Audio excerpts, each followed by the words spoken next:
My name is Roger Zemek. I'm a pediatric emergency physician at the Children's Hospital of Eastern Ontario, and I'm the Director of Clinical Research. I'm going to be talking today about the effect of early exercise following a concussion in children presenting to emergency departments. So the objective of our study was to determine what, if any, role early physical activity has following concussion. Current guidelines often recommend that rest should be the mainstay of therapy, but there's growing knowledge that prolonged or protracted rest may actually hamper recovery. So our study was designed to examine the benefit of children who resumed early physical activity even though their symptoms may not have resolved. So we enrolled children across 9 emergency departments in Canada. We enrolled children between the ages of 5 and up to their 18th birthday. And we enrolled children who had presented to the emergency department with a concussion that occurred in the previous 48 hours. We studied them as they presented to the emergency room and followed them up over the subsequent 1 week, 2 week, 4 weeks, 8 weeks, and 12 weeks to see how they recovered following their injury, and we also measured how much physical activity they were doing at the same time.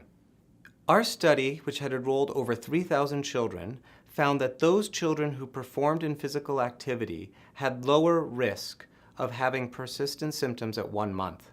These results were significant no matter the different types of analyses we did, regardless of whether it was unmatched, matched one-to-one, or even using a statistical technique called inverse probability treatment weighting. Our study does have several limitations. First, our study was designed as a cohort study and not as a randomized controlled trial. Therefore, we were unable to prove causation, that the treatment effect of early physical activity causes the early recovery. Second, we do know that some children may have started to perform physical activity beyond the 1 week, and if anything, however, this would actually reduce the differences between the groups. So in conclusion, we found that early participation in physical activity resulted in reduced risk of persistent concussive symptoms at 1 month. This is very important to consider because it is contrary to the current recommendations of strict rest.